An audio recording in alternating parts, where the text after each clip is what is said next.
التماس ہے کہ چودھری پولے خان و مرحومین، چودھری علی فرحان کے مرحومین اور سید صفدر عباس کاظمی ان سمیت سبھی مرحوم مومنین و مومنات کے لیے فاتحہ۔ بسم اللہ الرحمن الرحیم۔ الحمدللہ رب العالمین الرحمن الرحیم مالک یوم الدین، ایاک نعبد و ایاک نستعین، اہدنا الصراط المستقیم صراط الذین انعمت علیہم غیر المغضوب علیہم ولا الضالین۔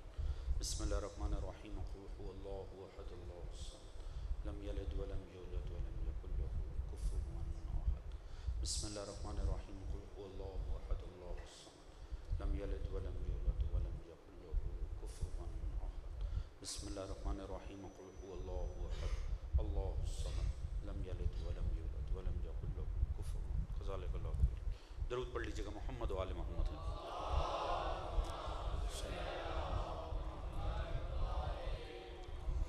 استغفر اللہ ربی واتوب الیہ۔ اعوذ باللہ من الشیطان الرجیم۔ بسم اللہ الرحمن الرحیم۔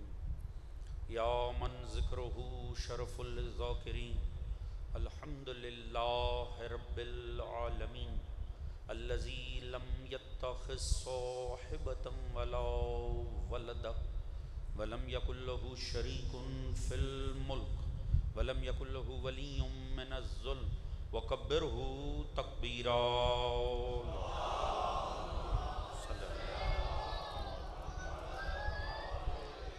الصلاۃ والسلام علی رسولہ الکریم، مکی المدنی الامی، صاحب الوقار والسکینہ، المدفون بالارض مدینہ، ابی القاسم مصطفیٰ محمد صلی اللہ علیہ وعلی آلہ الطیبین الطاہرین المعصومین، الذین اذھب اللہ عنہم الرجس وطہرہم تطہیرا۔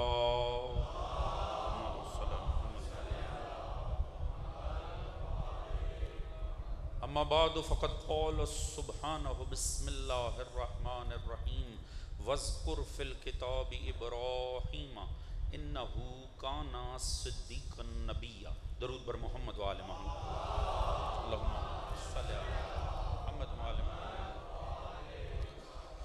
دعا ہے رب کائنات بسوت کے ذکر محمد و آل محمد اس فرش عزا کا بچھائے جانا، منتظمین کی کاوش، آپ دوستوں کی شرکت، پروردگار عالم اپنی بارگاہ علیم قبول و منظور فرمائے۔ آل محمد کے مقدس ذکر کے صدقے میں جو بھی نیک دلی شرعی حاجات مومنین و مومنات کے دلوں میں ہوں، پروردگار ان سب کو قبول و منظور فرمائے۔ سبھی مومنین کے رزق، عزت، دولت، علم، فہم، شعور، صحت میں برکت عطا فرمائے۔ سبھی مومنین کے شرم، عزت، پردے، جان و مال کو محفوظ فرمائے۔ سوائے غم اہل بیت کے کوئی غم عطا نہ فرمائے۔ پروردگار امام زمانہ علیہ السلام کا ظہور فرمائے۔ پروردگار مومنین جہاں کو آپس میں اتفاق و اتحاد عطا فرمائے۔ پروردگار ظالمین جہاں کو نیست و نابود فرمائے۔ مظلومین جہاں کی نصرت فرمائے۔ پروردگار ہم سب کو دین و سیرت اہل بیت پڑھنے، سمجھنے، اپنی ذات اور گھرانے پہ نافذ کرنے کی توفیق عطا فرمائے۔ اس دین آل محمد کو، اس عشق و مودت و عزائے آل محمد کو تا صبح قیامت ہماری نسلوں میں جاری و ساری فرمائے۔ ہم سب کا خاتمہ بالحق بالخیر دین اہل بیت پر قرار فرمائے، اور آخرت میں سبھی مرحومین سمیت ہم سب کو شفاعت محمد و آل محمد سے بہرہ مند فرمائے۔ ایک بآواز بلند درود پڑھ لیں، محمد و آل محمد۔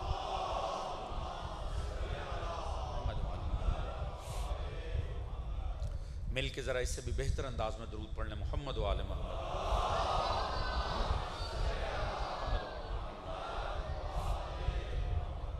اجازت ہے جی بات کا آغاز کیا جائے۔ حضرات سامعین، اس سلسلہ مجالس کی ہماری یہ چوتھی نشست ہے۔ جو مطالب گزشتہ شبوں میں آپ دوستوں کی گوش گزار کیے، یقیناً اس کا کوئی نہ کوئی خاکہ آپ کے ذہنوں میں محفوظ ہوگا۔ ہم حضور استفادہ کر رہے ہیں حضرت خلیل خدا، شیخ الانبیاء، حضرت ابراہیم علیہ السلام کی مقدس زندگی سے۔ حضور اجازت ہے جہاں پہ کل بات تمام ہوئی وہیں سے سلسلہ آگے بڑھایا جائے۔ حضرت ابراہیم علیہ السلام اصلاح فرما رہے ہیں عقیدہ توحید کی۔ حضور یاد رکھیے، اللہ نے انسان کو بنایا ہی ایسا، یہ مسلسل محتاج ہدایت ہے. چھوٹا سا بچہ ہوتا ہے، ماں روزانہ ایک ہی بات کہتی، باپ روزانہ ایک ہی بات کرتا. یہ نہیں ہے کہ ہر روز ایک نئی نصیحت لے کر وہ آتے.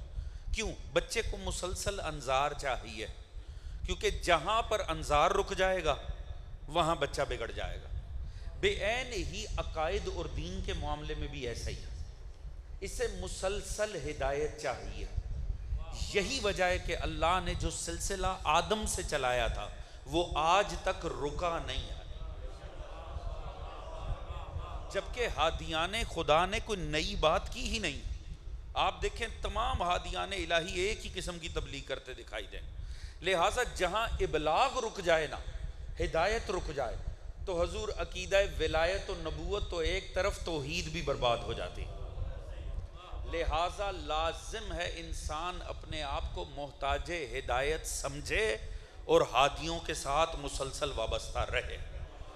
یہی وجہ معصوم نے فرمایا یا عالم بنو، یا طالب علم بنو، یا علماء کی صحبت میں بیٹھو، اس کے علاوہ کچھ بھی نہیں. حتیٰ ایک فرمان میں یہ تک فرمایا آپ نے، اس کے علاوہ جو کچھ ہے وہ کوڑا ہے، خس و خاشاک ہے. آپ نے دیکھا ہے خس و خاشاک کوڑے کو؟ ابھی آپ نے دیکھا سیلاب آیا، پانی بہت زیادہ جائے، پانی کے اوپر مختلف لکڑیاں اور مختلف قسم کا کوڑا، وہ کبھی یہاں بہہ رہا ہے کبھی وہاں بہہ رہا ہے، یعنی جس کا وزن ہی کوئی نہیں ہے. یاد رکھیں جو اپنے آپ کو سلسلہ علم سے نہ جوڑ کے رکھے وہ علمی حوالے سے ایسے ہی ہوتا ہے، کبھی ادھر چلا جاتا ہے کبھی ادھر چلا جاتا ہے. توجہ فرما رہے ہیں؟ لہٰذا لازم ہے کہ اپنے آپ کو سلسلہ علم سے جوڑ کے رکھا جائے.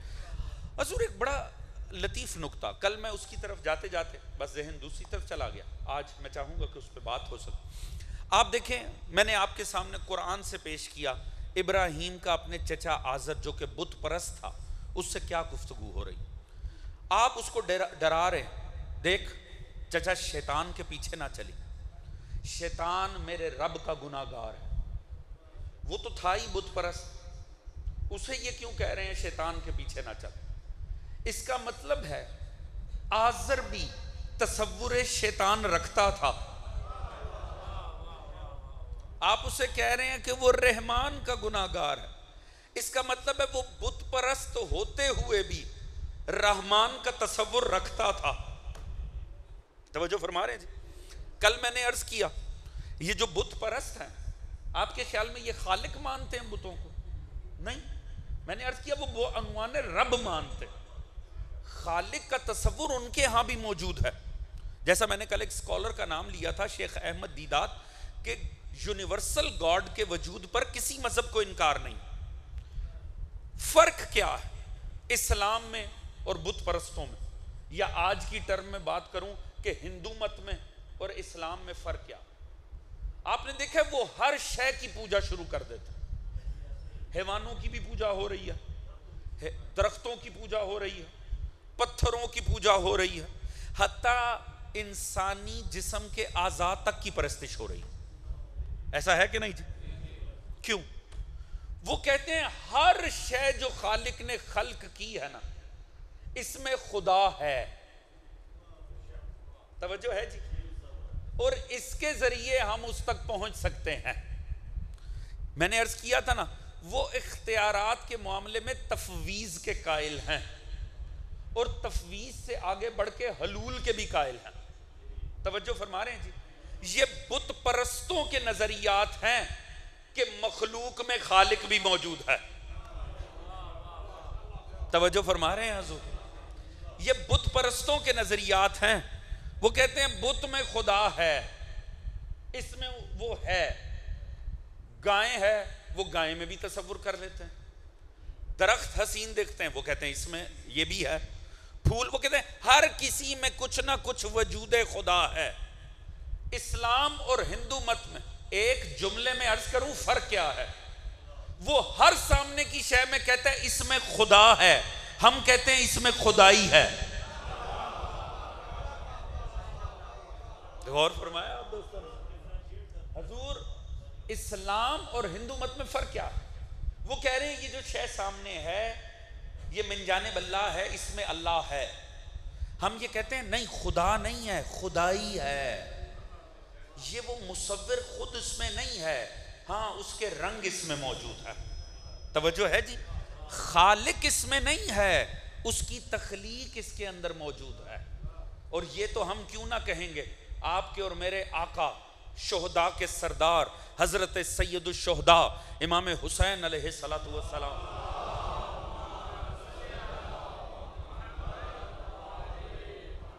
معصوم نے فرمایا یا اللہ تجھے اتنی وضاحت حاصل ہے کہ تجھے تلاش کرنے کی ضرورت ہی نہیں ہے.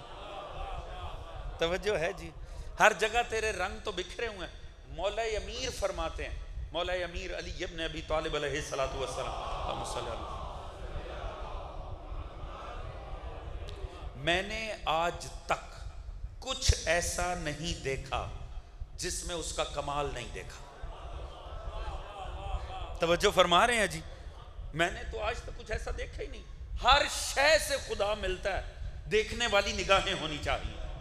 توجہ فرما رہے ہیں جی؟ اصول کافی کے حضور ابتدا ہی میں روایت مل جاتی. آپ جانتے ایک یہودی نے سوال کیا مولا امیر سے، کہنے لگا یا علی حل رایت ربک حین ابدتہ، جب سے عبادت کی ہے کہ آپ نے رب کو دیکھا بھی ہے؟ توجہ ہے جی؟ جب سے آپ نے عبادت کی، حل رایت ربک حین ابدتہ. حضور مولا نے جو جواب دیا نا، کائنات میں سوائے علی کے کوئی جواب ہی نہیں دے سکتا. فرمایا ما کنت عابد رب لما راہ، تیرا کیا خیال ہے علی اس رب کی عبادت کرے گا جسے دیکھا ہی نہ ہو؟ توجہ ہے جی؟ وہ حیران رہ گیا. اس نے کہا کیف رأیتک یا علی، یا علی یہ تو آج تک کسی نے دعویٰ ہی نہیں کیا، یہ تو آج تک کسی نے کہا ہی نہیں کہ میں نے خدا کو دیکھا ہے. آپ نے کیسے دیکھ لیا؟ آپ نے قرآن کی آیت کو اپنے فرمان میں سجا دیا. آپ نے فرمایا سن لا تدرک العیون فی مشاہدت الابصار ولکن راعت القلوب بحقائق الایمان. ان ظاہری نگاہوں کی اوقات ہی نہیں ہے کہ خدا کو جانیں، علی نے دل کی آنکھوں سے پروردگار دیکھا. کائنات کی ہر شے میں وجود پروردگار ہے. دیکھنے والی نگاہیں ہونی چاہیے. بس شرک اور ایمان کی سرحد اتنی ہے، ایک چھوٹی یہ کا فرق ہے. ان کے سامنے جو آ رہا ہے وہ کہہ رہے ہیں یہی خدا ہے، ہم کہہ رہے ہیں اسی میں خدائی ہے. توجہ فرما رہے ہیں جی؟ حضور اس فرق کو، یہ بظاہر چھوٹی یہ ہے مگر اسے مٹنے نہ دیجئے گا. توجہ فرما رہے ہیں جی؟ مخلوق میں کبھی خدا نہیں ہوتا، ہاں مخلوق میں اس کا کمال ضرور نظر آتا. اور اگر اس معیار پہ کائنات کے درخت میں سے علی خدا مل جاتا ہے، نظاروں میں خدا ملتا ہے، تو سوچے وہ کیا ہوگا جس نے خود انسانیت کے سامنے کھڑے ہو کر کہا ما للہ آیات اکبر منی، مجھ علی سے بڑھ کر اللہ کی نشانی کون سی ہے؟ توجہ فرما رہے ہیں حضور؟ اللہ کے وجود پر دلیل آپ کا اور میرا امام علی ابن ابی طالب علیہ السلام. درود پڑھیے گا مولا امین کی ذات. اللہم صلی علیہ محمد وآلہ. اب جب جناب ابراہیم نے نفی کی نا ان سب کے جھوٹے خداؤں کی، تو اب یہ بت پرست بھی ابراہیم کی جان کو آ گئے. ستارہ پرست، چاند پرست، سورج پرست، سارے ابراہیم کے ساتھ ماتھا لگا لی. ابراہیم نے کہا آخر پرابلم کیا ہے، تم انہیں مانتے کیوں؟ حضور اب یہ ایک مکالمہ ہے مختصر سا جناب ابراہیم کا کن کے ساتھ؟ بت پرستوں کے ساتھ. انہوں نے کہا کہ دیکھ ابراہیم، قالوا نعبد اصنام فنظل لها عاکفین. کہنے لگے دیکھ ابراہیم، ہم ان کی عبادت کرتے ہیں اور ہم ان کی مجاوری کرتے ہیں. یعنی ہمارا کام ہے ان کی خدمت کرنا، ہمارا تو کام ہے ان کی خدمت. کرتے کیوں ہو؟ پرابلم کیا؟ تم حق کو کیوں نہیں پہچانتے؟ سمجھتے کیوں نہیں؟ انہوں نے کہا ابراہیم تیری ساری باتیں ایک طرف ہے مگر معاملہ یہ ہے بل وجدنا آبانا کذالک یفعلون، ہم نے اپنے بڑوں کو یہی کرتے ہوئے دیکھا. صاحبان فہم سے میں تھوڑی توجہ چاہوں گا. ہادیان الہی کو جو سب سے زیادہ جملہ سننے کو ملا ہے نا ہدایت کے جواب میں، وہ یہی جملہ ہے. یہ تقریباً ہر ہادی خدا کو نا کہیں نہ کہیں اپنی زندگی میں سننے کو ملتا ضرور. کیا؟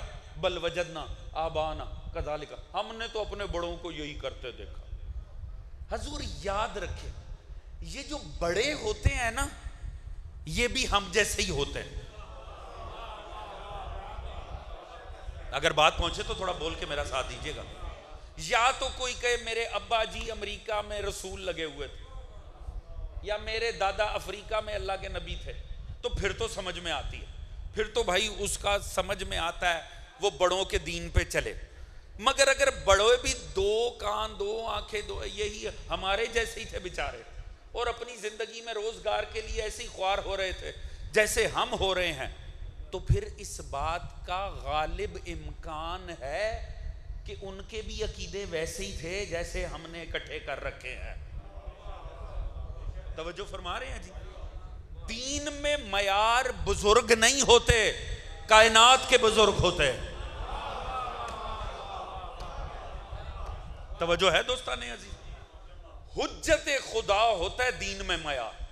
میں ایک مشکل بات عرض کرتا ہوں. اگر جیسا کہ الحمدللہ میں، آپ جانتے ہیں میرا تو اپنا آبائی تعلق آپ کے گجرات سے ہی ہے، آپ کے جلال پور جٹھا سے. میرے بزرگوں کی تربتیں یہاں پر ہیں، میرے پردادا کی قبر یہاں ہے، میرے دادا کے بھائیوں کی، حافظ الفقار علی شاہ آفتاب پاکستان، میرے والد کے سگے تائزاد بھائی، ان کی تربت بھی یہاں پر ہے.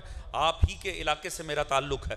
کم از کم میں اپنی معلومات میں خود سے لے کر امام نقی تک شیعہ ہوں.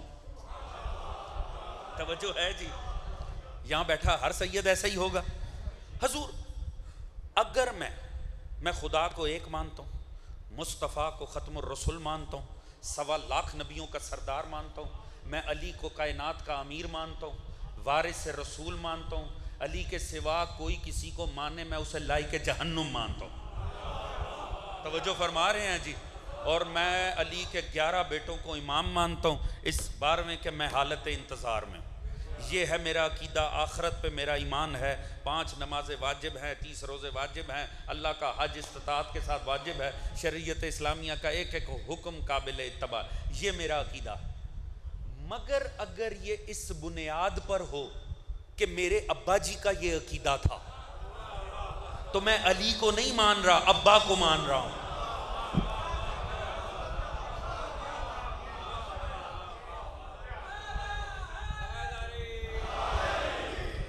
میں نے خود پہ رکھ کے اس لیے بات کی ہے، میں کسی اور پہ رکھتا تو وہ ناراحت ہو جاتا. توجہ فرما رہے ہیں جی؟ اسی لیے میں نے اپنے پہ رکھ کے بات کی. میری نزدیک یہ جو عقائد ہیں نا، میں نے قرآن و حدیث سے اس کے اوپر سٹڈی کر کے میں ان عقائد پر مطمئن ہوں. مگر حضور یاد رکھیں، اگر یہ میرا عقیدہ اس لیے ہو کہ یہ میرے بڑوں کا عقیدہ تھا، تو اس کا مطلب ہے میں حق کو نہیں بڑوں کو مان رہا ہوں. یہ خدا کا احسان ہے کہ بڑے بھی حق کے اوپر ہوں، یہ تو خدا کا احسان ہے. مگر اگر میرے پاس اسے ماننے کی دلیل یہ ہے کہ یہ میرے اجداد کا عقیدہ ہے، تو حضور پھر یہ اجداد پرستی ہے، حق پرستی نہیں ہے. بات پہنچ رہی ہے کہ نہیں؟ اسی لیے اگر آپ دیکھیں نا، کوئی فقہی کتاب اٹھائیں، اس کے شروع میں لکھا ہوتا ہے اصول میں تقلید حرام ہے. توجہ ہے جی؟ نماز روزہ وہ تو کاپی پیسٹ کرنا، اس میں نئے کام نہ کرنے چاہیے نہ ہونے چاہیے، وہ جیسے پڑھتے آ رہے ہیں بس ویسے ہی پڑھنی ہے. مگر عقیدے کے باب میں آپ یہ نہیں کر سکتے چونکہ ایسے ہی چلا آ رہا ہے. نہیں، اصول میں تقلید حرام ہے. اس کا معنی کیا؟ نہ کسی کی ماننی ہے نہ خود کچھ کرنا. نہیں، اس کا مطلب ہے اللہ نے جو آپ کو عقل سلیم دی ہے، اس کا ان نظریات پر مطمئن ہونا لازم ہے جسے آپ بطور عقیدہ تسلیم کرتے ہیں. آپ میں سے ہر شخص اگر خدا کو مانتا ہے، اس کے پاس منطقی حوالے سے دلیل ہونی چاہیے کہ وہ خدا کو کیوں مانتا ہے. مصطفیٰ کو مانتا ہے کیوں مانتا ہے، مرتضیٰ کو مانتا ہے کیوں مانتا ہے. اس کی عقل کا مطمئن ہونا لازمی ہے. ہو سکتا ہے جو میرے پاس علی کو ماننے کے دلائل ہیں، نبی کو ماننے کے، وہ دلیل اگر میں آپ کو دوں آپ اس پہ تسلیم نہ ہو سکتا ہے آپ کہیں نہیں میں تو مطمئن نہیں. یہ آپ کا پرابلم. میں مطمئن ہوں، میرا اللہ مجھ سے راضی. توجہ فرما رہے ہیں جی؟ اسی طرح ہو سکتا ہے جو آپ کے پاس دلائل ہوں میری نظر میں وہ لائق اہمیت نہ ہو، مگر فرق نہیں پڑتا، آپ کی عقل کا اس پر مطمئن ہونا شرط ہے. بات توجہ فرما رہے ہیں کہ نہیں حضور؟ بات میری قیمتی ہے، پوری توجہ چاہوں گا. حضور اپنی عقل سے مطمئن. اسی لیے میں بچوں اور جوانوں کے لیے مثال دیتا ہوں. مجھے نہیں پتا اگر میں نے آپ کے سامنے مثال دی ہو, عموماً میں یہ مثال کوٹ کرنا چاہتا ہوں. میں کہتا ہوں یہ جو آل محمد ہے نا, یہ اللہ کے بنائے الف ہیں. اللہ کرے میری بات پہنچ. بڑی سادی سی بات میں بچوں اور جوانوں کے لیے عرض کر رہا ہوں. مجھے مشکل باتیں آتی بھی نہیں ہیں حضور. دیکھیں میں نے بھی چونکہ پاکستان میں سکولنگ کی ہے نا, آپ سب پہلے دن جائیں نا سکول, پہلے دن جائیں, پہلی جماعت میں جائیں, تو ٹیچر کرتی کیا, ٹیچر ہو میل ہو فیمیل ہو, وہ نا کاپی پکڑ کے نا پہلی سطر میں نا الف لکھ دیتی, ایسے ہی ہے. اور پھر بچے کو کہتی ہے بیٹا اب آپ نے نیچے جتنی سطریں ہیں نا, جتنی لائنیں ہیں, ان سب میں آپ نے الف لکھنا. ساتھ میں ایک تلقین کرتا ہے ٹیچر, خدا کی قسم اگر وہ بات پہلے دن کی صرف سمجھ میں آ جائے نا, خدا کی قسم پورے دین کی ہدایت اس کے اندر سمائی ہوئی ہے. وہ ساتھ میں کہتا ہے بیٹا دیکھو اب جب نچلی سطروں میں الف لکھنا ہے نا, تو اس سے اپنی اوپر والی سطر میں جو خود الف لکھا ہے نا اسے نہیں دیکھنا, جو سب سے پہلے میں نے لکھا ہے نا ہر سطر میں لکھتے ہوئے اسے دیکھنا ہے. پتہ نہیں میری بات پہنچی ہے کہ نہیں. اگر یہ سادی سی بات سمجھ میں آ جائے, سارا دین اس میں سمایا ہوا ہے. حضور یاد رکھیں کیوں ٹیچر یہ کیوں کہتا ہے, ٹیچر یہ کیوں کہتی ہے کہ بیٹا یہ جو خود سے لکھ رہے ہو نا یہ نہیں دیکھنا. وجہ کیوں سب سے پہلے جو میں نے الف لکھا ہے اسے دیکھنا ہے, کیونکہ اگر کہیں کسی لائن میں وہ الف ذرا سا ٹیڑھا ہوا نا, اور ہر نچلی سطر میں اوپر والی سطر والے کو دیکھ کے لکھا, وہ چلے گا الف پہنچے گا بے. توجہ ہے جی, کیونکہ جو ٹیچر لکھتا ہے وہ پرفیکٹ لکھتا ہے. اللہ نے کائنات میں الف بنایا ہے محمد و آل محمد کو. ہر نسل کا فریضہ ہے اپنی اوپر والی نسل نہ دیکھے, پیچھے جا کے آل محمد کو دیکھے. اللہ اللہ اللہ یا علی مدد حق ہے. بات پہنچ رہی ہے کہ نہیں حضور؟ کیونکہ اوپر والی سطر بھی ہم جیسے ہی تھے, ان سے اوپر والی نسل بھی ہم جیسی تھی, مگر وہ ہم جیسے تھے, ان کے جذبات ہم جیسے تھے, ان کے معاملات ہم جیسے تھے, ان کے ساتھ بھی وہی نفس امارہ تھا جو ہمارے ساتھ ہے, ان کی فکر کے بھی مسائل تھے جو ہمارے تھے, مگر وہ جو اللہ نے الف لکھے ہیں وہ کامل تھے, بے عیب تھے آل محمد. لہٰذا ہر نسل کا فریضہ ہے وہ آل محمد کے اوپر پلٹ کر دے گا. پہنچ رہی ہے بات؟ حضور انہوں نے کہا ہم نے تو اپنے بڑوں کو یہی کرتے تھے. ابراہیم نے دیکھ لیا کہ ایسے تو بات نہیں بنے گی, اس طرح تو انہیں ہدایت سمجھ نہیں آئے گی. ابراہیم نے بھی ایک پلاننگ کر لی. ان کا آ گیا عید کا روز. ان کی ایک عید ہوتی تھی, اس میں وہ کرتے کیا تھے, جو مرکزی بت خانہ تھا نا, وہ ادھر مختلف کھانے پکا کے نا بتوں کے قدموں میں رکھتے تھے اور خود شہر سے باہر جا کے عید مناتے تھے. اور جب شام کو تھکے ہارے واپس آتے تھے, بہترین قسم کی افطار پارٹی ہوتی تھی, اور اس کے بعد وہ گھروں پہ جاتے تھے. جناب ابراہیم این وہ دن آیا نا جب سارے شہر سے جانے لگے تیار ہو, انہوں نے کہا سرکار چلیے. فرمایا انی سقیم, میں نا بیمار ہوں. توجہ ہے جی, میں بیمار ہوں. تو لہٰذا کیا کہا, لہٰذا میں ساتھ نہیں جا سکتا. انہوں نے کہا اچھا جان چھوٹ گئی, اس کا تو کام ہے جہاں بیٹھتا ہے تبلیغ شروع کر دیتا. توجہ فرما رہے ہیں جی. اب آپ کو پتہ ہے تبلیغ کانوں پہ ویسے ہی بڑی سنگین گزرتی ہے. ہاں جی, انسان کو ویسی جمائیاں آنے لگتی ہیں, انسان بور ہو جاتا ہے. تو اچھا ان کو بھی نہیں لگتا تھا. انہوں نے کہا اچھا اس سے جان چھوٹی, آپ ٹھیک ہے سرکار بیمار رہی ہے. وہ شہر سے باہر چلے گئے. حضور اب کیا کریں, تفاسیر ہیں لکھی ہے لکھنے والوں نے. انہوں نے کہا دیکھو ابراہیم نے جھوٹ بولا. عالم اسلام کی کتابیں اٹھا کر پڑھیں, 3 جگہ ابراہیم پہ جھوٹ کی نسبت دی ہے. انہوں نے فرمایا یہاں پر بیمار کوئی نہیں تھے, خام خواہ کہہ دیا میں بیمار ہوں. ایسے ہی ہے جی. بعد میں ہوا کیا, جب وہ چلے گئے آپ آئے کلہاڑا اٹھا کے بت خانے کے اندر, دیکھا بہترین قسم کے بت سجے ہوئے ہیں, قدموں میں سب کے کھانے پڑے ہوئے ہیں. وہاں اب میرے پاس وقت نہیں ہے, ابراہیم نے بھی بڑا لطف لیا اس ماحول کا. آپ فرماتے الا تاکلون، کھاتے کیوں نہیں؟ توجہ ہے جی؟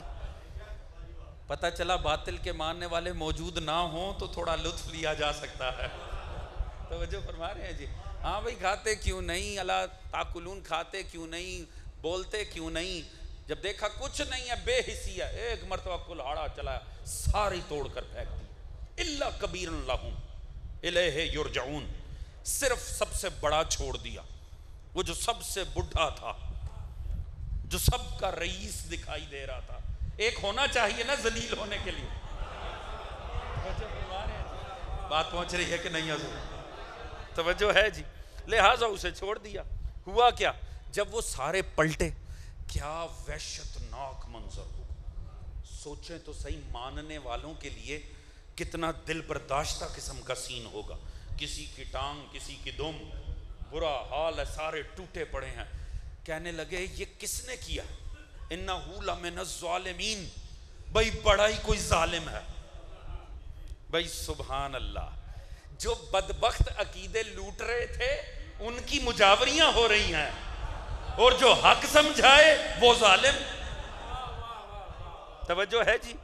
پتہ چلا قوموں پہ بے شعوری کی یہ حالت بھی آ جاتی ہے، جو عقیدے لوٹ رہے ہوں ان جاہلوں کے تو آگے گرتے ہیں، اور جو عقیدے بچائیں، ہدایت دیں، وہی ظالم دکھائی دینے لگتے ہیں۔ پتہ نہیں میری بات پہنچ بھی رہی ہے کہ نہیں؟ توجہ فرما رہے ہیں جی؟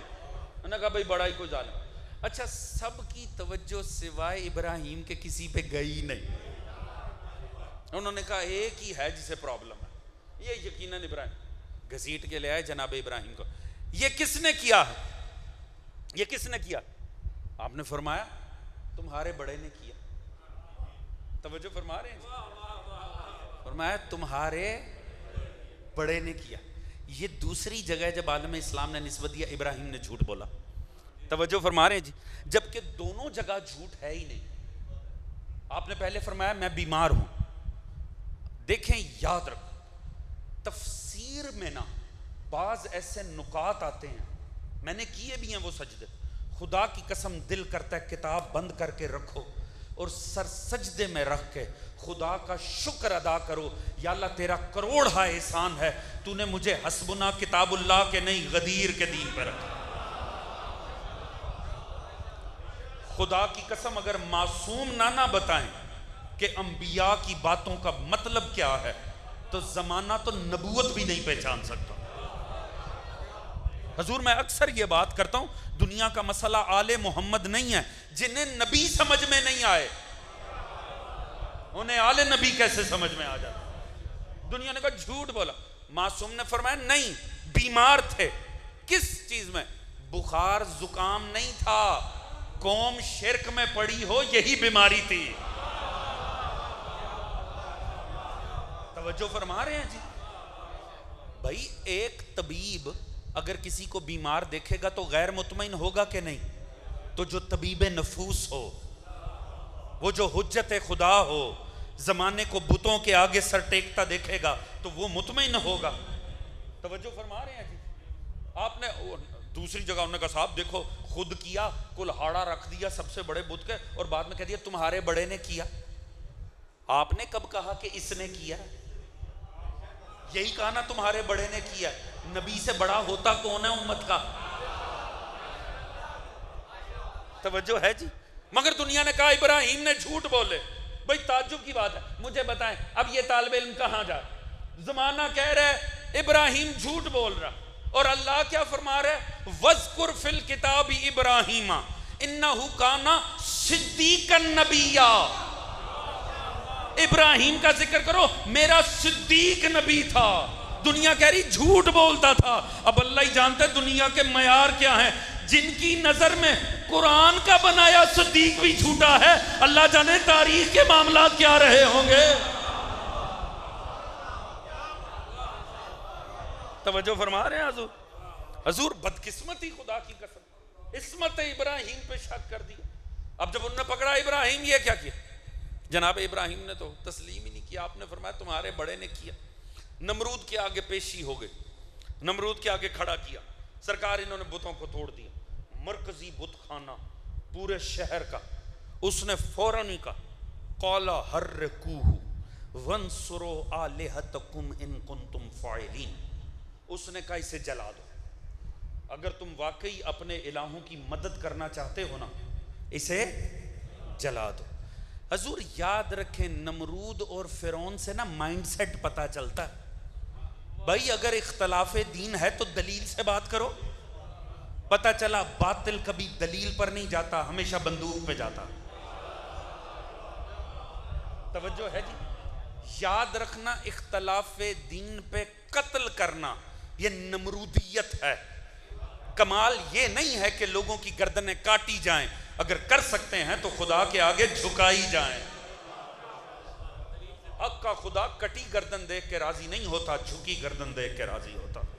توجہ فرما رہے ہیں جی؟ حضور میں کہتا ہوں ابراہیم ویسے کیا ملا آپ کو؟ ٹھیک ہے آپ نے بت توڑ بھی دیے، حضور خام خواہ جذباتیت دکھائی آپ نے، ہو گئی نا سزائے موت۔ ان کا کیا، وہ بت تو دوبارہ بنا لیں گے، بتوں کا کیا حضور، بت تو دوبارہ بن جائیں گے۔ بھئی جتنے بھی توڑے تھے کتنا عرصہ لگا ہوگا دوبارہ بنانے میں؟ آخر انسان کے ہاتھ کا ہنر ہے، 6 مہینے میں دوبارہ بت خانہ سج گیا ہوگا۔ ابراہیم آپ نے خام خواہ اپنے اوپر عذاب لیا، یقیناً ابراہیم فرمائیں گے خاموش رہ، تجھے پتا نہیں میں اللہ کا بنایا امام ہوں، میرے سے آغاز امامت ہونے جا رہا ہے، میں بت توڑ کر بتا رہا ہوں۔ زمانے والوں یاد رکھو امام بت پرستوں کو نہیں بت شکنوں کو کہتے ہیں۔ توجہ فرما رہے ہیں جی؟ امام بت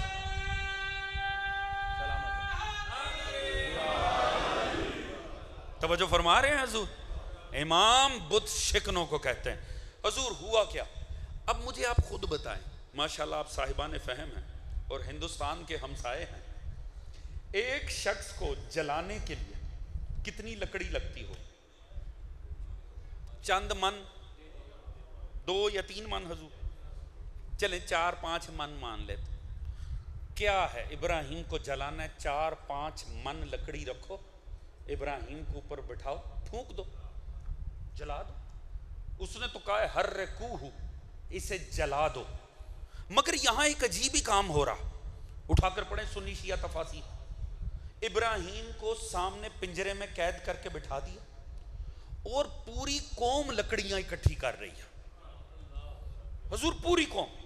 حتیٰ میں نے روایت پڑھی ہے کہ جو حاملہ خواتین ہوتی تھی نا وہ منت مانگتی تھی کہ اگر مجھے بیٹا نصیب ہوا تو میں اس ڈھیر میں اتنی لکڑیوں کا اضافہ کروں گی جس سے ابراہیم کو جلانا۔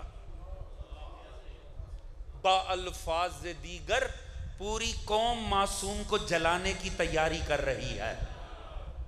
توجہ فرما رہے ہیں حضور؟ اتنا لکڑیوں کا ڈھیر ہو گیا، اتنا زیادہ ڈھیر ہو گیا، وہ کسی کو عقل آئی، اس نے سمجھایا، اس نے کہا جناب یہ جو اتنی لکڑی اکٹھی کر لی ہے اسے جلائے گا کون؟ اور اگر اسے آگ لگ گئی تو نزدیک جائے گا کون؟ ابراہیم کو بیچ میں پھینکے گا کون؟ اس کی تو تپش سے کوئی قریب ہی نہیں جا سکے گا۔ تو انہوں نے کہا اب کیا کریں؟ دیکھیں جب بھی ایسا ہوتا ہے نا تو حق کی دشمنی کرنے کے لیے شیطان موقع پہ موجود ہوتا ہے۔ توجہ ہے جی؟ تو جناب ابلیس موقع پہ حاضر ہو گئے، اور وہ بھی اپنے فیورٹ روپ میں جو ہمیشہ انہوں نے اپنانا ہوتا ہے جب بھی ورگلانا ہو، تو وہ ان کا بزرگ بن کے وہاں پہ موجود ہو۔ اس نے کہا میں تمہیں حل بتاتا ہوں۔ اس نے کیا کیا؟ تاریخ انسانی کی پہلی منجنیق بنائی۔ وہ ایک مشین جس میں پتھر رکھ کے تو اسے دور تک تھرو کیا جا سکے، پھینکا جا سکے، جس کی جدید شکل کا نام توپ ہے اور آج کے میزائل ہیں۔ آپ کو پتہ ہے پھر اس ٹیکنالوجی پہ تو شیطان کا ہمیشہ سے ہی بڑا عبور رہا ہے۔ بات پہنچ رہی ہے کہ نہیں حضور؟ تو اس نے کہا صاحب ہم آپ کو بنا کے دکھاتے۔ اس نے بنانی شروع کر دی منجنی۔ اب ابراہیم سامنے قید ہے اور یہ سارا منظر اپنی آنکھوں سے دیکھ رہا ہے، لکڑی اکٹھی ہو رہی ہے، منجنیق تیار ہو رہی ہے۔ اب سوال یہ ہے اگر تو ابراہیم کو جلانا مقصد تھا، اب مجھے یہاں پہ بالیدہ فکر افراد سے توجہ چاہیے، اگر آپ کو بات پہنچے آپ نے میرا ساتھ دینا ہے تاکہ مجھے پتا چلے کہ جہاں میں لے جا رہا ہوں آپ میرے ساتھ سفر کر رہے ہیں۔ حضور غور کیجئے گا، اگر ابراہیم کو جلانا ہی مقصد تھا، ابھی آپ خود بتا رہے ہیں 2.5 3 4 من سے گزارا ہو سکتا تھا. یہ کیا ہو رہا ہے؟ یاد رکھیے گا، باطل مار کے راضی نہیں ہوتا، جھکا کے راضی ہوتا. اللہ کرے میری بات پہنچ رہی ہے. اہل باطل اہل حق کو مار کے راضی نہیں ہوتے، جھکا کے راضی ہوتے ہیں. مارنا ہوتا 10 منٹ میں ابراہیم کو جلا دیتے. وہ کر کیا رہا؟ ابراہیم اب بھی اپنا عقیدہ چھوڑ دے، مجھے جھک جا. وہ ابراہیم کو توڑ رہا ہے. جلاتا تو تب ہے جب مایوس ہو جائے کہ اس نے نہیں جھکنا. توجہ فرما رہے ہیں حضور کہ نہیں؟ حضور اہل باطل اہل حق کو ہمیشہ جھکانا چاہتے ہیں. وہ ساری لکڑی کیوں اکٹھی ہو رہی ہے؟ ابراہیم کے سامنے مشین بن رہی. بھئی اتنی زحمت کی کیا ضرورت ہے؟ 4-5 من لکڑی رکھو اور پھونک دو ابراہیم کو. نہیں، مقصد مارنا نہیں ہے. اہل باطل ہمیشہ اہل حق کو جھکانا چاہتے. نمرود دیکھ رہا ہے جب سب مجھے جھک گئے ہیں، یہ تنہا کیوں نہیں جھک رہا؟ پتہ نہیں بات پہنچ رہی ہے کہ نہیں؟ حضور سوچے نا، جب سارا زمانہ جھک رہا ہے، بھئی ایک ابراہیم کی پیشانی تجھے نہیں جھکے گی تو کیا ہے؟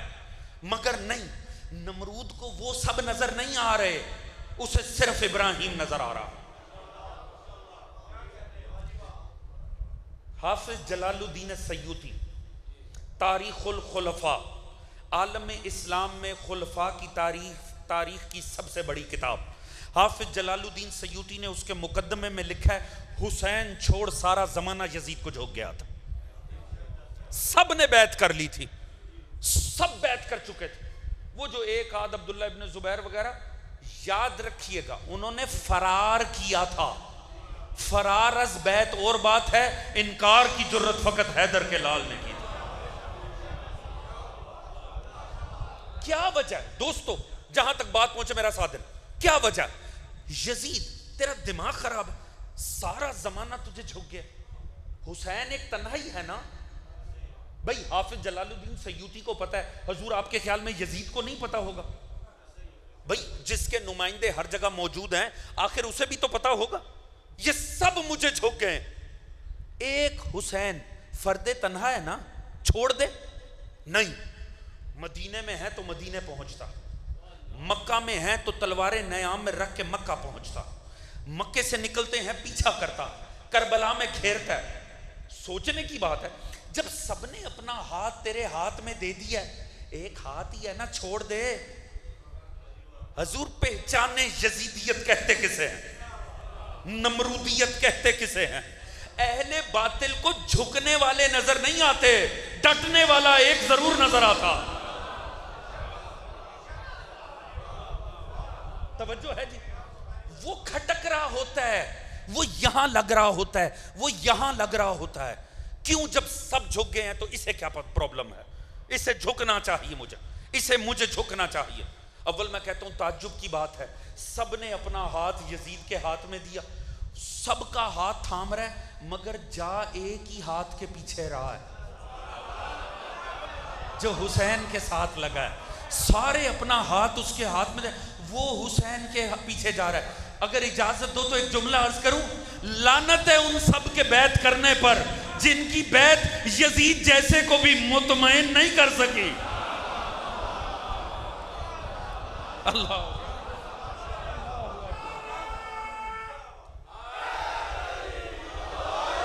یا علی یا علی. بات پہنچ رہی ہے حضور کے نہیں؟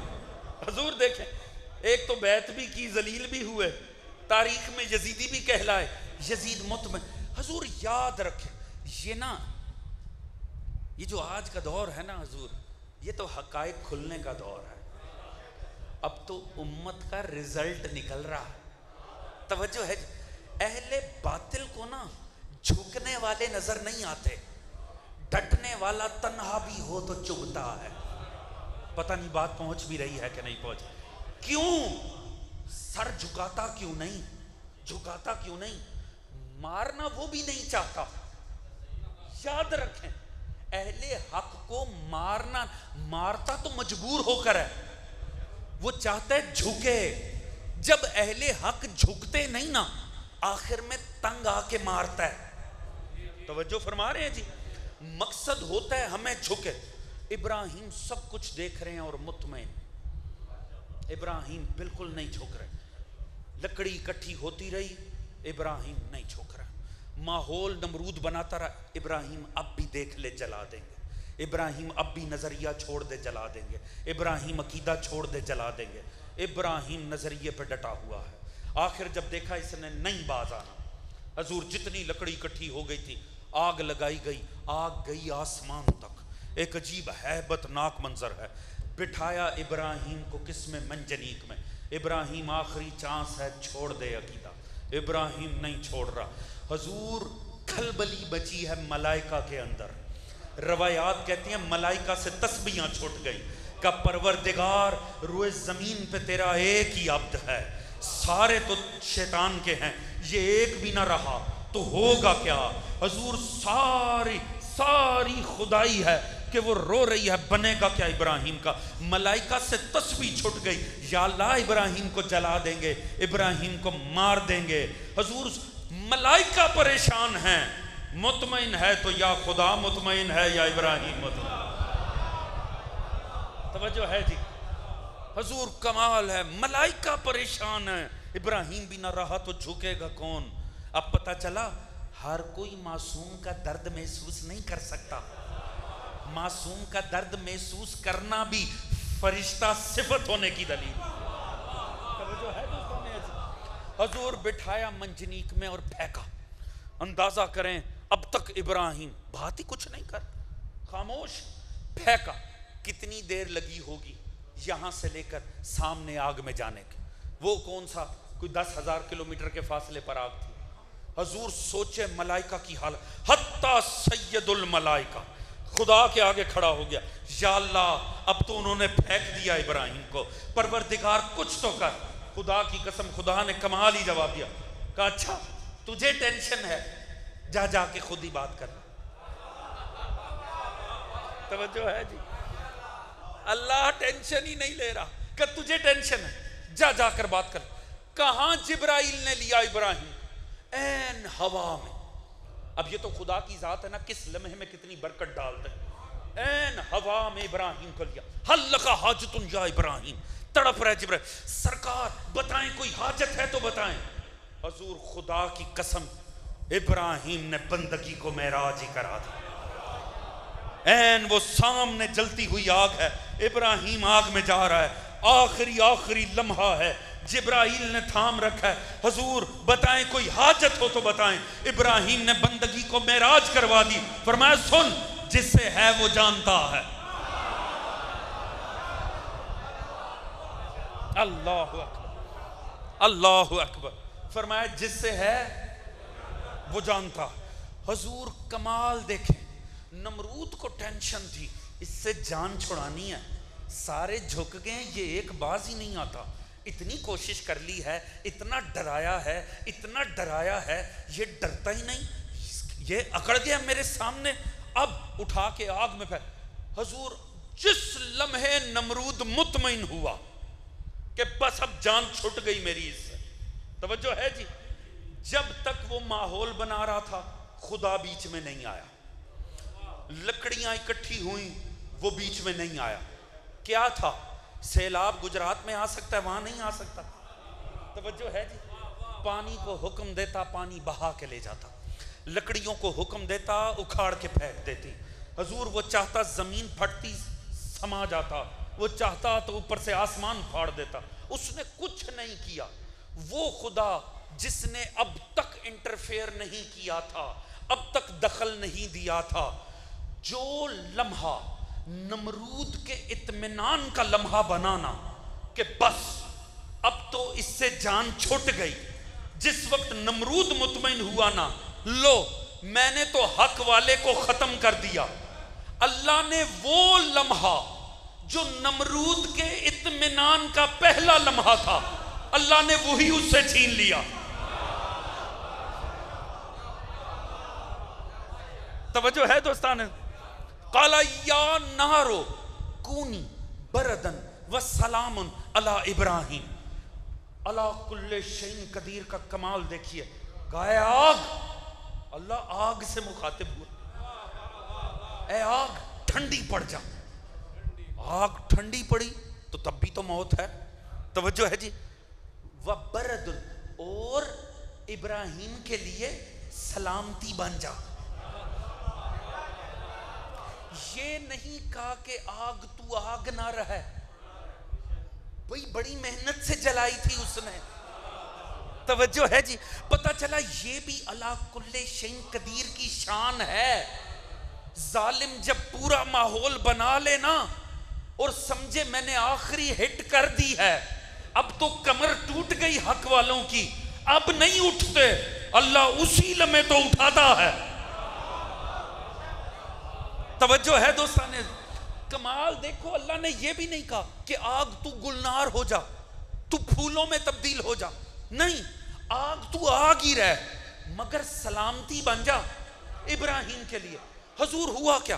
ابراہیم آئے آگ میں، اب بیٹھے ہیں ابراہیم آگ میں اور جلتے بھی نہیں. حضور میں نے کسی نا بزرگ سے، علامہ اظہر حسن زیدی صاحب کا یہ جملہ سنا تھا، اللہ ان کے درجات کو بلند فرمائے. آپ جانتے ہیں ان کا تعلق بھی لاہور شہر سے ہے. فرمایا نمرود اپنے قلعے پہ بڑی ٹینشن میں بیٹھا تھا، اسے تو بڑی ٹینشن تھی میری اس سے جان چھوٹے. دیکھا نا وہ منجنیق میں جا رہا ہے، مطمئن ہو گیا، لو وہ گیا آگ کے اندر، ختم ہو گیا. پر پھر کیا دیکھتا ہے؟ ابراہیم آگ میں بیٹھا اور زندہ. کا آگ میں ابراہیم تھے، جل نمرود گیا. اللہ اکبر. توجہ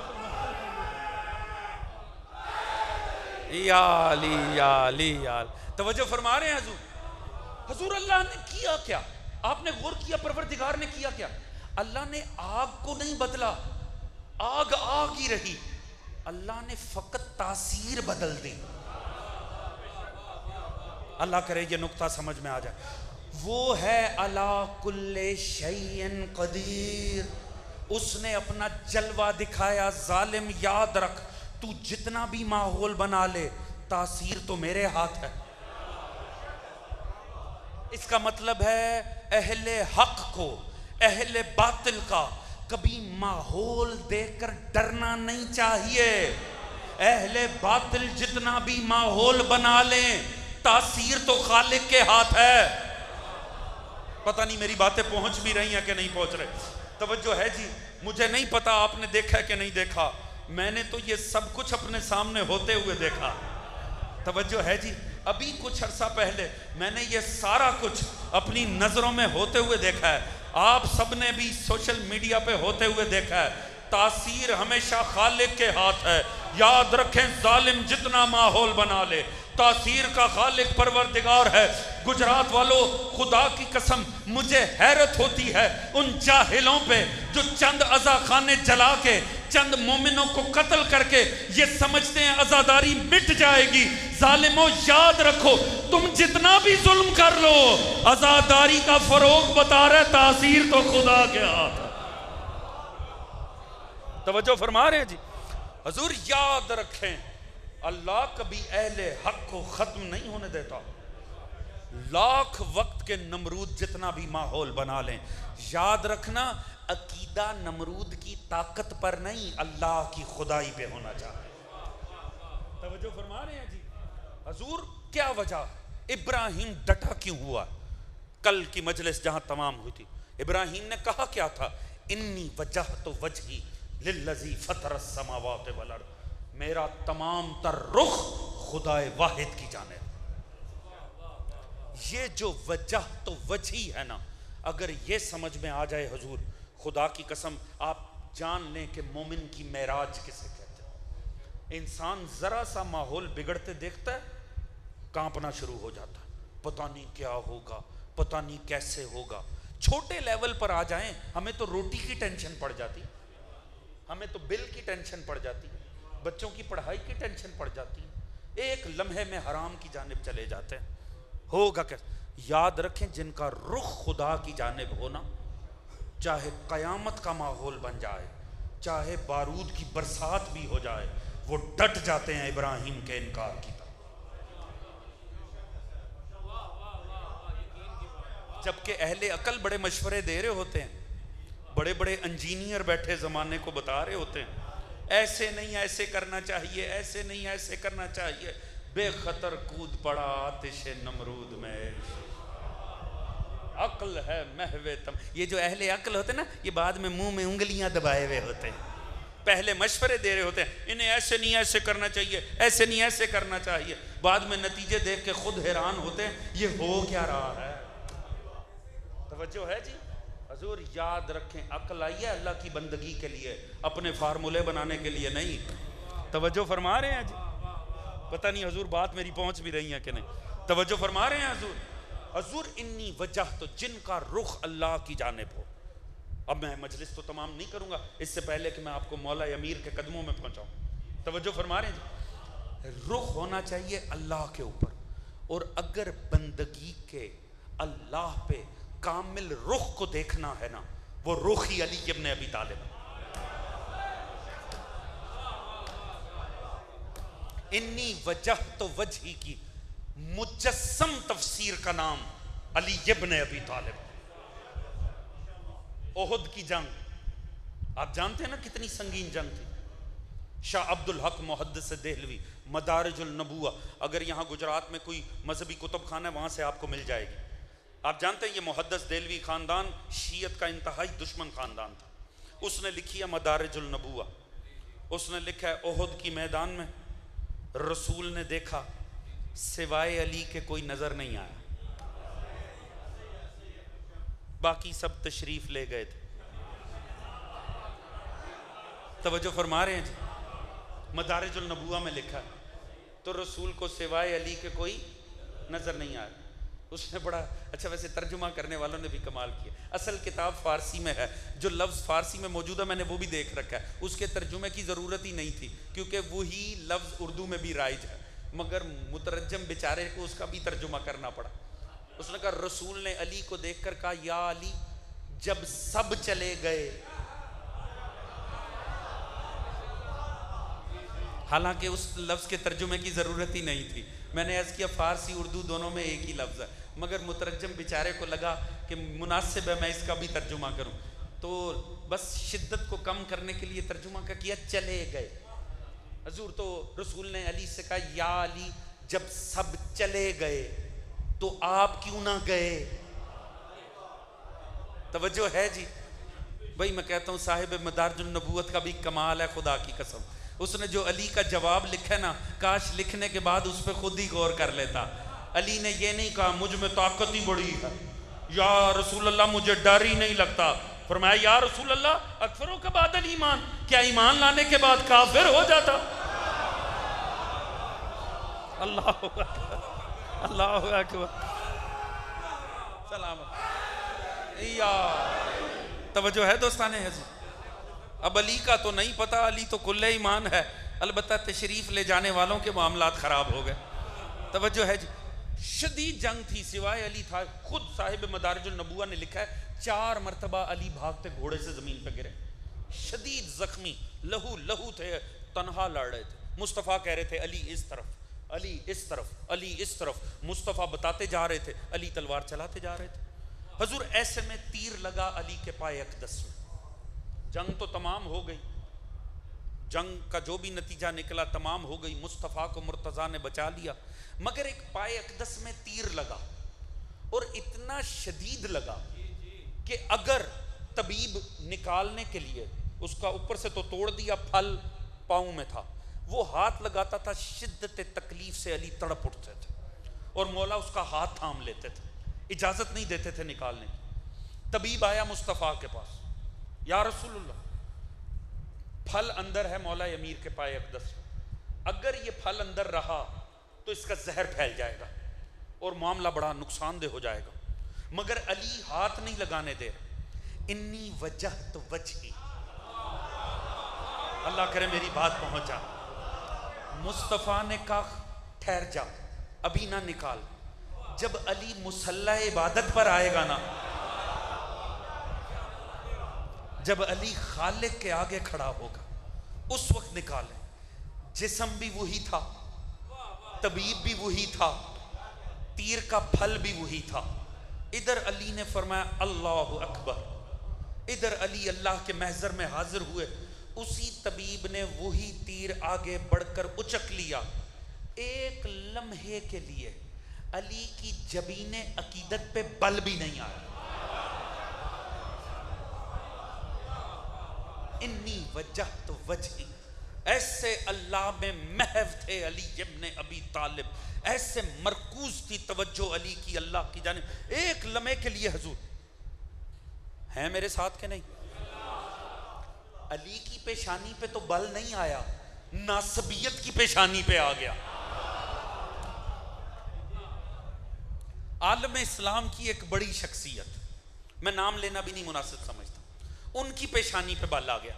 خام خواہ فضائل بنائے میں علی کے، توجہ ہے جی، زبردستی کرتے ہیں۔ بھلا جسم کی کیفیتوں کا مسلح اور مسلح کے علاوہ کیا فرق ہے؟ بھئی اگر کسی کے پیٹ میں درد ہو رہی ہے تو مسلح پہ آ کے بند ہو جائے گی۔ اگر کسی کو گرمی لگ رہی ہے اور وہ اللہ اکبر کہے گا نماز میں اسے گرمی لگنی بند ہو جائے گی۔ اگر کسی کو ٹھنڈ لگ رہی ہے تو نماز پہ آ کے ٹھنڈ ختم ہو جائے گی۔ توجہ ہے جی، بھئی جسم کی کیفیتیں تو وہی رہیں گی نا۔ اس نے کہا کہ جسم کی کیفیت تو سیم ہی رہتی، خام خواہ فضائل بنائے۔ دوستو یاد رکھنا، یہ جو مولا امیر کے فضائل ہیں نا، ان کی کیمسٹری تھوڑی مختلف ہے۔ اللہ نے یہ زیادہ زود ہضم بنائے نہیں ہیں، اس کے لیے نا ایمانی میدہ مضبوط ہونا چاہیے۔ اگر ایمانی میدے میں کوئی بیماری ہونا تو علی کے فضائل سن کے نا ہاضمہ خراب ہو جاتا۔ توجہ ہے جی، لہٰذا اس کا ہاضمہ خراب ہو گیا۔ علی کے فضائل ہر کسی کو کیا ہے کہ پچتے ہی نہیں ہیں۔ توجہ ہے جی حضور، اور یہ خدا کا کروڑ احسان ہے، جب کسی کی طبیعت خراب ہوتی ہے نا تو اللہ نے عرفاء میں، آل محمد کے مکتب میں، ہر دور میں ایسے علماء رکھے ہیں جو طبیعتیں صاف کر دیتے ہیں۔ توجہ ہے جی، حضرت آیت اللہ محسن قرائتی، حضور کمال جواب دیا، 2 سطروں میں علاج کر دیا موصوف کا۔ توجہ ہے جی، اس نے کیا کہا؟ اس نے کہا دیکھو جسم کی کیفیتیں تو وہی رہتی ہیں، لہٰذا کیا فرق ہے نماز میں اور غیر میں؟ اگر کسی کو کچھ محسوس ہو رہا ہے تو مصلی پہ آ کے کم از کم ایک بات تو پتہ لگ گئی نا، اس کا اس مکتب سے تعلق تھا جو معصوم کو اپنے ہی جیسا سمجھتا ہے۔ توجہ ہے دوستان عزیز، لہٰذا آیت اللہ محسن قرائتی نے کمال ہی کر دیا۔ فرمایا کاش، حضور بات پہنچے، لطف ہے میں آپ کی زحمت تمام کر دوں گا، کہ کاش تم نے علی کے فضائل پہ شک کرنے سے پہلے قرآن ہی پڑھ لیا ہوتا۔ حضور میرے کوئی طالب علم دوست بیٹھا ہو، اسے اس جملے کا لطف آئے گا۔ دیکھیں جس مکتب کا دعویٰ ہونا حسبنا کتاب اللہ، ان سے یہ کہنے میں بھی ایک لطف ہے، تم نے قرآن نہیں پڑھا۔ توجہ ہے جی، آیت اللہ محسن قرائتی نے فرمایا کاش تم نے علی کے فضائل پہ شک کرنے سے پہلے قرآن ہی پڑھ لیا ہوتا۔ قرآن میں کہاں ہے؟ فرمایا کھولو سورہ یوسف، سورہ یوسف کی 31ویں آیت کا حوالہ دیا۔ جب یوسف سامنے آیا فَلَمَّا رَأَيْنَاهُ، جب جیسے ہی سامنے یوسف آئے فَلَمَّا رَأَيْنَاهُ أَكْبَرْنَاهُ وَقَطَعْنَا أَيْدِيَهُنَّ وَقُلْنَا حَاشَ لِلَّهِ مَا هَذَا بَشَرٌ إِنَّ هَذَا إِلَّا مَلَكٌ كَرِيمٌ۔ عورتوں نے کیا کیا؟ ہاتھ پہ چھری چلا لی، ہاتھ کٹ گئے۔ فرمایا یہ محاورتاً کٹے تھے یا حقیقتاً کٹے تھے؟ حقیقتاً کٹے تھے نا، اور محسوس بھی نہیں ہوا۔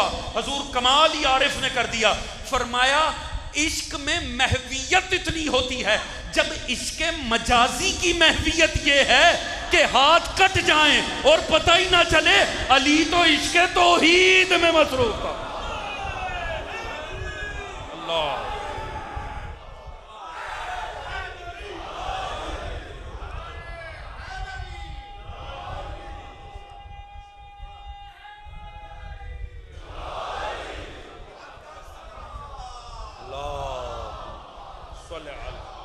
محمد وآل محمد وعجل انی وجہت وجہی۔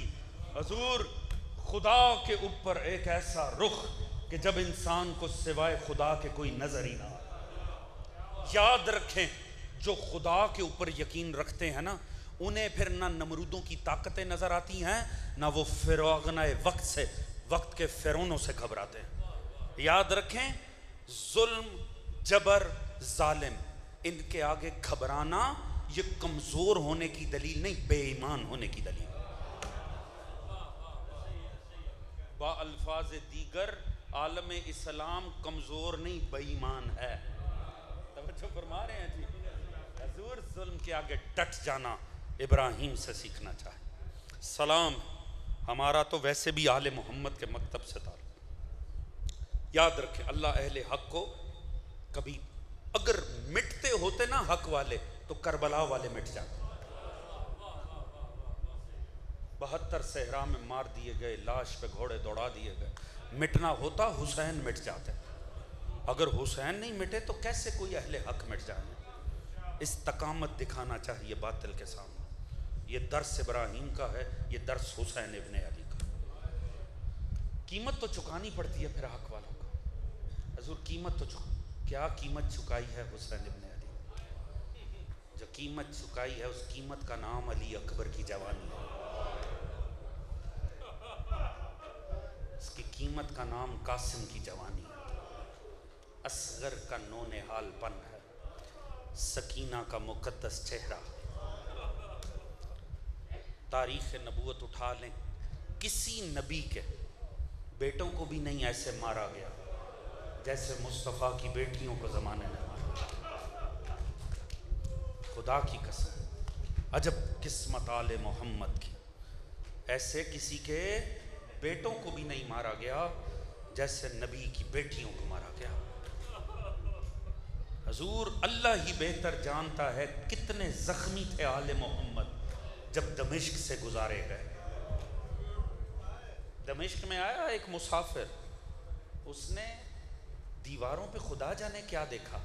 اس نے کہا اہل دمشق تم اب تک زمانے جاہلیت کی روش پر باقی، تم اپنے قربانی کے جانوروں کو گلیوں میں ذبح کرتے۔ اس نے کہا نہیں، مقامی شخص نے کہا ہم ایسا نہیں کرتے۔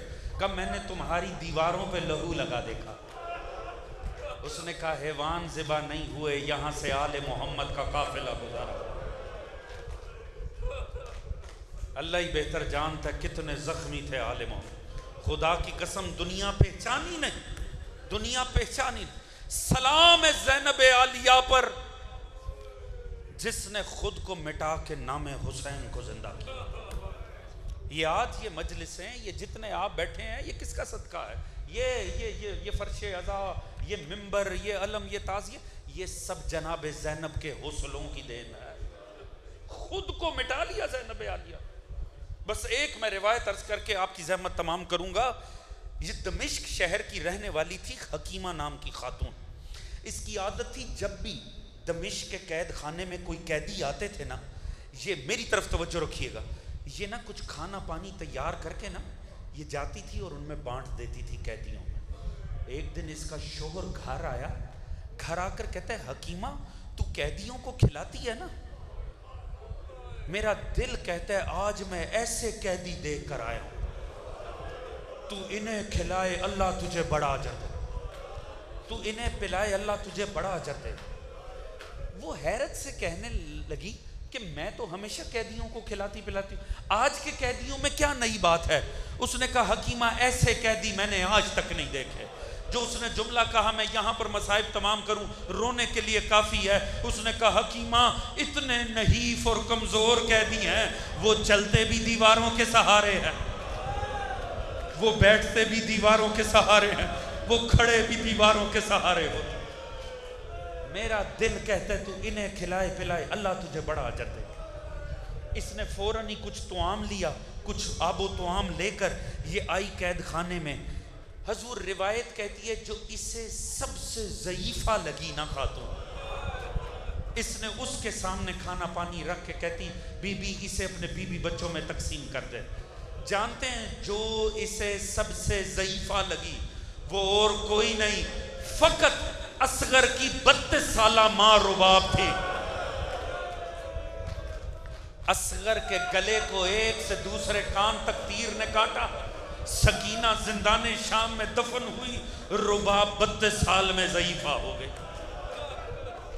جناب رباب نے کہا سن خاتون، میں اس قافلے کی سالار نہیں۔ بی بی نے اشارہ کیا ایک خاتون کی جانب، کہا اس قافلے کی وہ سالار ہے جو زمین پہ بیٹھ کر لکیریں کھینچ رہی ہے۔